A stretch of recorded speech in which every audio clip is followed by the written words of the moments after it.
নমস্কার বন্ধুরা, কেমন আছো সকলে? আশা করি ভালো আছো, আমিও ভালো আছি।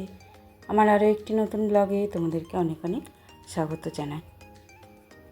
তো বন্ধুরা দেখো, রেডি হয়ে গেছি, এবার আমরা বেরোবো।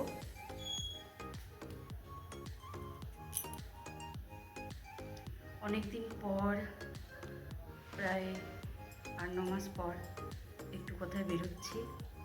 তো একটু একটু আনন্দ হচ্ছে, একটু একটু কীরকম কীরকম লাগছে জানি না।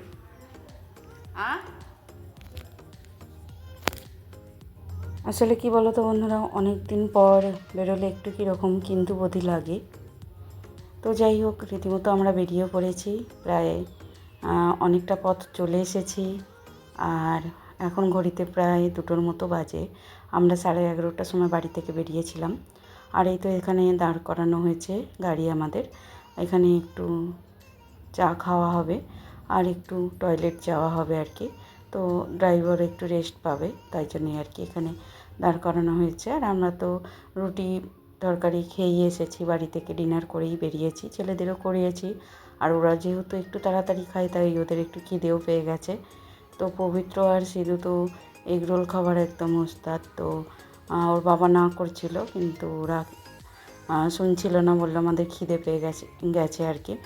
তো ঘুমোলে বাড়িতে যা হয় আর কি, খিদে পায় না, কিন্তু যেহেতু একটা আবার পথ এসেছে, অনেকটা তাড়াতাড়ি ডিনার করেছে, তো খিদে পেয়েছিল, তাই জন্য আর কি আবার ওদের জন্যও 2টো এগরোল অর্ডার করা হলো।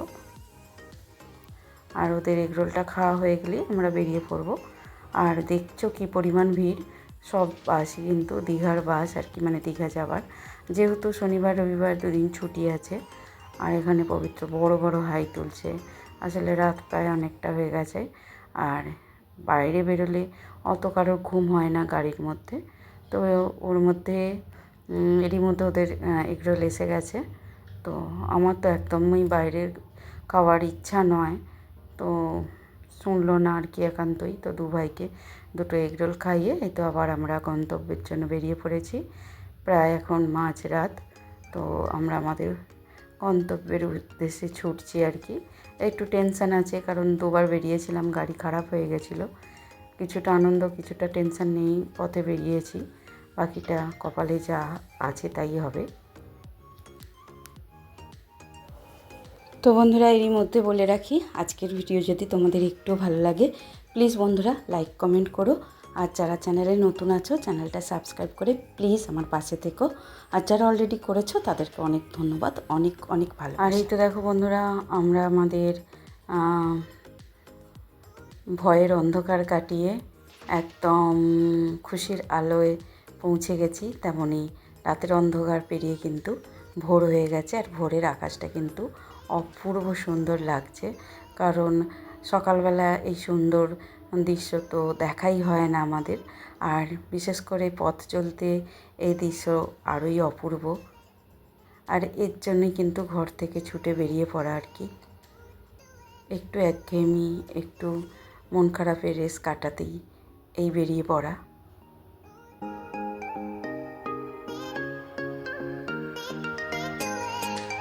আর পথে যেতে যেতে এই যে প্রাকৃতিক দৃশ্যগুলো চোখে পড়ে, এগুলো কিন্তু আমার খুবই ভালো লাগে। আর এতেই কিন্তু অর্ধেক ঘুরে বেড়াবার আনন্দ কিন্তু চলে আসে। তো যাই হোক, সকাল হয়ে গেছে, ভোরের আলো ফুটে উঠেছে। আর দেখো এখনও রাস্তার লাইটগুলো কিন্তু নেভেনি, আর গাড়ির পিছনের লাইটও চলছে। দেখতেই পাচ্ছ আগে যে গাড়িটা যাচ্ছে সেটায়।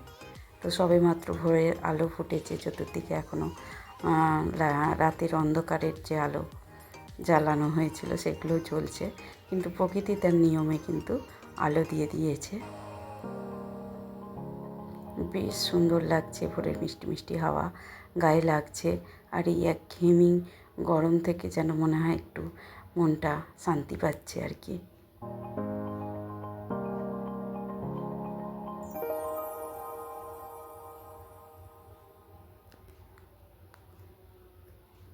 এই যে মানুষ ঘর ছেড়ে বেরিয়ে পড়ে হঠাৎ করে, শুধু এই একটু ভালো লাগার নেশায়।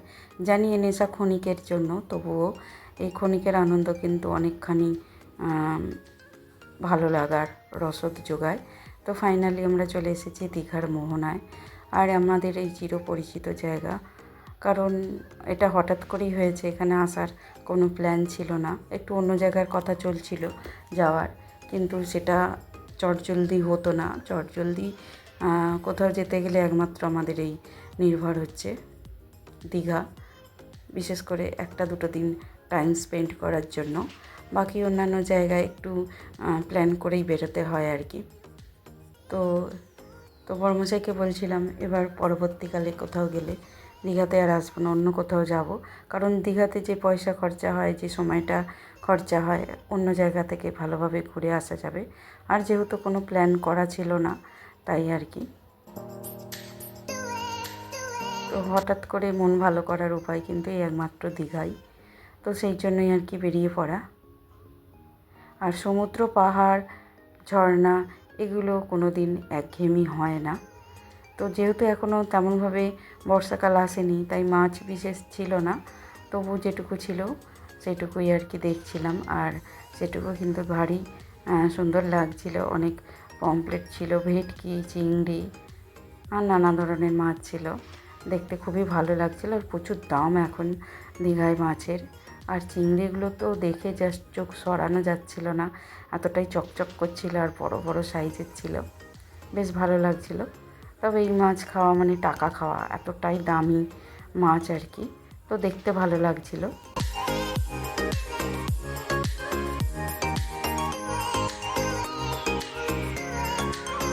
আর ভেটকিগুলো ছিল একেবারে লাল লাল আর একদম টাটকা তাজা লাগছিল।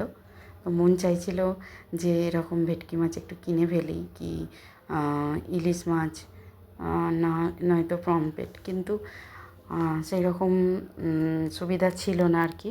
আমরা বাড়ি থেকেও কিছু নিয়েও যাইনি। আর ওখানে যে হোমস্টে করে খাওয়া দাওয়া সেরকম ইচ্ছা ছিল না, কারণ বাড়িতে তো সবসময় রান্না কাজ করাই হয়ে থাকে।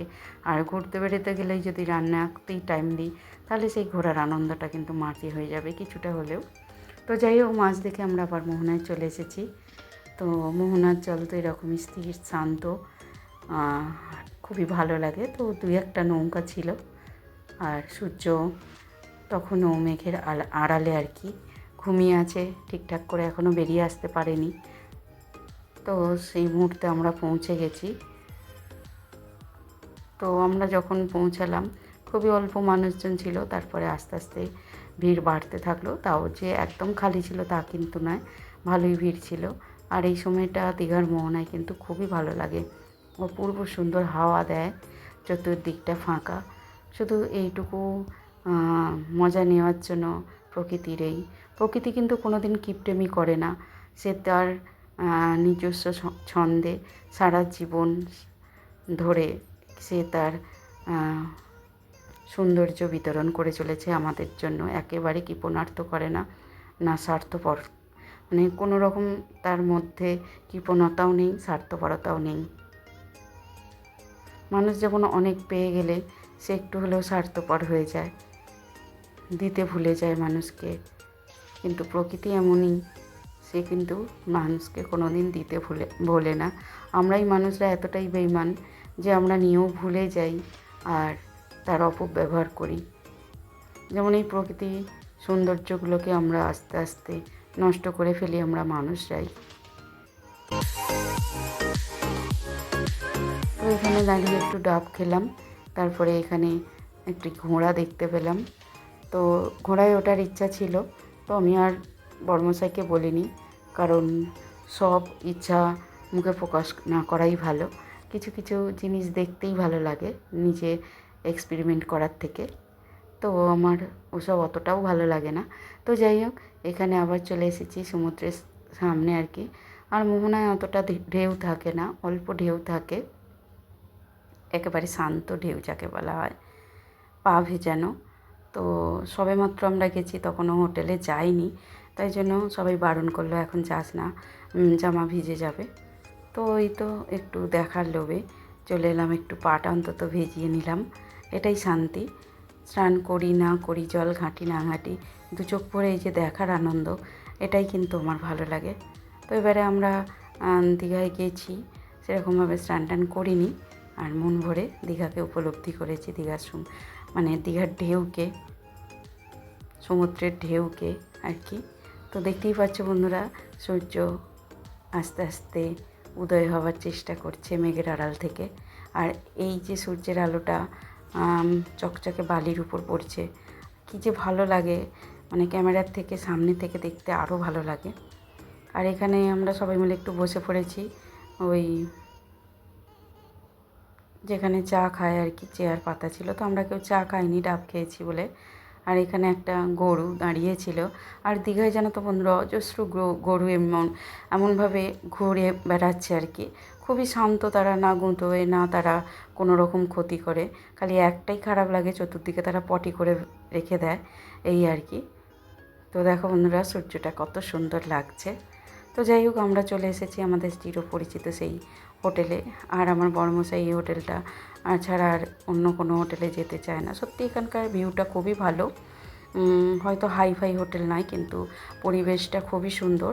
আর একেবারে যে খারাপ তা নয়, খুবই ভালো, আমাদের দৃষ্টিতে তো খুবই ভালো। খুবই ভালো লাগে এখানকার নিরিবিলি পরিবেশটা। আর চতুর্দিকে ফুল গাছ দিয়ে পরিষ্কার পরিচ্ছন্নভাবে সাজানো থাকে।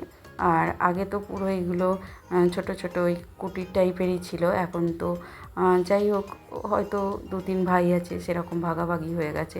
কেউ বড় বড় হোটেল বানিয়ে ফেলেছে, কারোর ছোট কুটির এখনও রয়ে গেছে। আর সেই ছোট কুটিরেই আমাদের মতো ছোটোখাটো মানুষরা এসে হাজির হই বারবার। তো সিম্পলভাবেই সাজানো আছে, যেমনটা থাকে প্রতিবার আর কি। আর এবারে আমরা ওদিকের হোটেলে থাকিনি আর কি, ঘর পাইনি। না হলে ওদিকটায় নেওয়া হয়, যে সামনে যে হোটেলটা ছিল আর কি, দোতলা হোটেলটা। তো আমরা এই কুটিরেই পেয়েছি দুটো আর কি ঘর। একটায় 4 বেড আছে আর একটায় 2 বেড আছে। আর যেটা সব থেকে দরকার সেটা হচ্ছে বাথরুম, যেটা ছিল খুবই ক্লিন। আর সাইডে ছিল একটা জামা কাপড় চেঞ্জ করার জায়গা। তারপরেই আমরা একটুখানি বসে ফ্রেশ হয়ে যে যার জামা কাপড় গুছিয়ে রেখে আবারও বেরিয়ে পড়েছি সমুদ্রে যাওয়ার উদ্দেশ্যে। তার আগে হোটেলটা একটু ঘুরে দেখি। এখানে যতবারই আসি যতবারই দেখি বন্ধুরা, হোটেলটা খুবই ভালো লাগে। হয়তো অনেক হোটেল আরও অন্যান্যভাবে এখনকার মডার্ন স্টাইলে সাজানো গোছানো আছে বটে, কিন্তু এই যে প্রকৃতির জিনিস দিয়ে, প্রকৃতির এত সুন্দর সুন্দর ফুল দিয়ে এই যে হোটেলটা চতুর্দিকে ঘেরা আছে, এর সৌন্দর্য কিন্তু খুবই আমাদের ভালো লাগে। তো তাই জন্যই আর কি এই পরিবেশটা ছুটে আসা। তো আমার বড়মশাই ওই দিকটায় গেল দেখতে। তো চলো, আমাকেও ডাকছিল, তো তোমাদেরকেও দেখিয়ে দিই। সমুদ্রে একদম পায়ে হেঁটে 2 মিনিট লাগে। আর এখান থেকেও দেখা যায় আর কি সমুদ্রটা। তো একদম সমুদ্রের সামনে এত সুন্দর পরিবেশ, এত সুন্দর একটা বাতাবরণে এই হোটেলটা কিন্তু আমরা ছাড়তে পারি না আর কি, মায়া। তাই এই হোটেলেই বারবার আমরা চলে আসি। তো অনেকে বলে, অনেকের পছন্দ হয় না, দূর এই একই হোটেল, কিন্তু হয় না, মানুষের যেটা ভালো লাগে সেই মায়াটা কাটাতে পারে না, ছাড়তে পারে না, ভালো লাগাটা আর কি বিশেষ করে। তো দেখো, আমরা আবার বেরিয়ে পড়েছি। তো এখান থেকে যেখানে একটু ভালো লাগবে দাঁড়াবো, তারপরে আমরা উদয়পুর যাব। আর ওই যে দূরে বন্ধুরা দেখতে পাচ্ছ, জগন্নাথের মন্দির তৈরি হচ্ছে।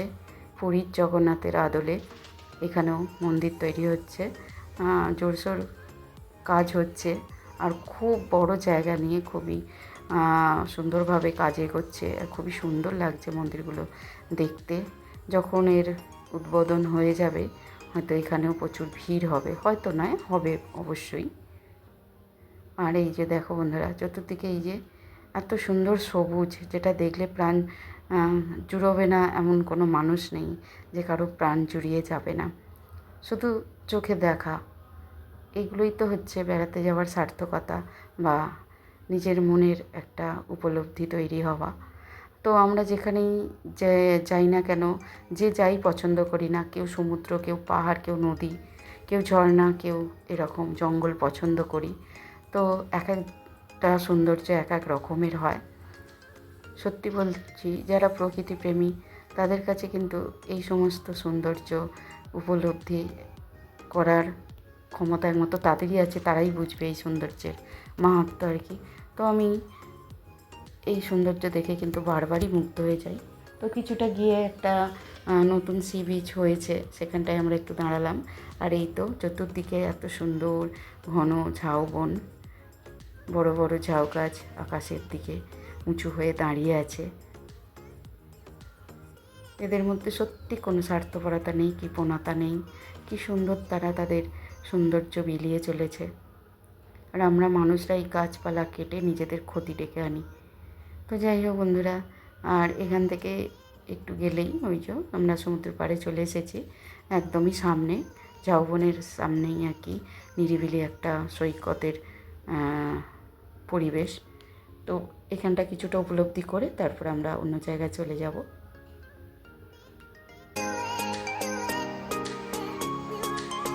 আসলে বন্ধুরা আমরা এখানে আসি একটা দিনের জন্য আসি, একটুখানি ঘুরি, সকালবেলা হয়তো আসি, সারাদিন ঘুরে আবার পরের দিন চলে যাই আর এক জায়গায় গিয়ে, সেইভাবে হয়তো আরও ঘুরে আরও দেখার সময় সুযোগ আমরা করে উঠতে পারি না। তো এবার আমরা দুদিন ছিলাম, সেই হিসাবে নতুনত্ব 2-3টে জায়গা আমরা আবিষ্কার করেছি, আর যেগুলো আমরা মানে যেগুলো আমাদের খুবই ভালো লেগেছে। তো বন্ধুরা তোমরা দেখতে থাকো, আশা করি তোমাদেরও ভালো লাগবে। তো আমরা উদয়পুরের বিচে চলে এসেছি, আর এখানেই আমরা অনেকটা সময় কাটাবো, কাটিয়ে মাছ ভাজা খাবো, কাঁকড়া খাবো। তো বন্ধুরা এখন তেমন বর্ষা শুরু হয়নি বলে বললাম না, মাছ তেমন পাওয়া যাচ্ছে না, আর মাছের দামটাও এখন বেশি। পাওয়া যাচ্ছে না তা নয়, যাদের পয়সা অনেক আছে তারা অবশ্যই কিনে খেতে পারবে, সেটা কোনো কথা নয়, তবে দামটা একটু এখন বেশি নেয়।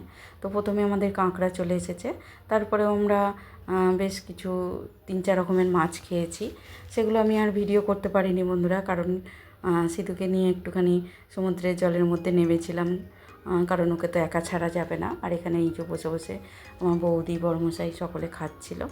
তো আমি একটু সিধুকে নিয়ে জলের ওদিকটায় গিয়েছিলাম, চতুর্দিকটা ঘুরছিলাম, দেখছিলাম।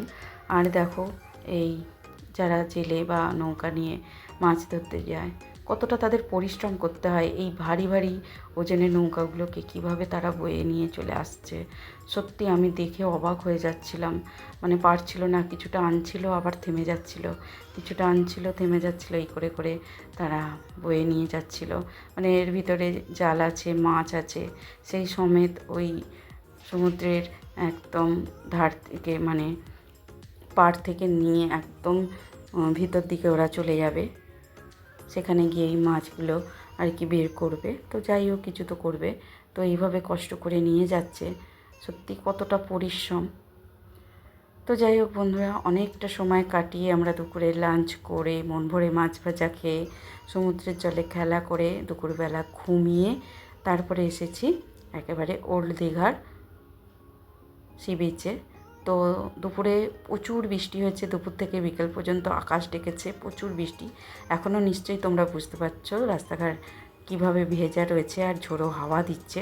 তো আমরা তো ভেবেইছিলাম হয়তো ঘর থেকে বেরোতে পারবো না, তবে প্রচণ্ড গরমের পর সমুদ্রের পাড়ে এরকম বৃষ্টি ভেজা একটা ওয়েদার সত্যি মনটাকে আরও প্রফুল্ল করে দিয়েছিল, মানে আনন্দটা আমাদের দ্বিগুণ হয়ে গিয়েছিল।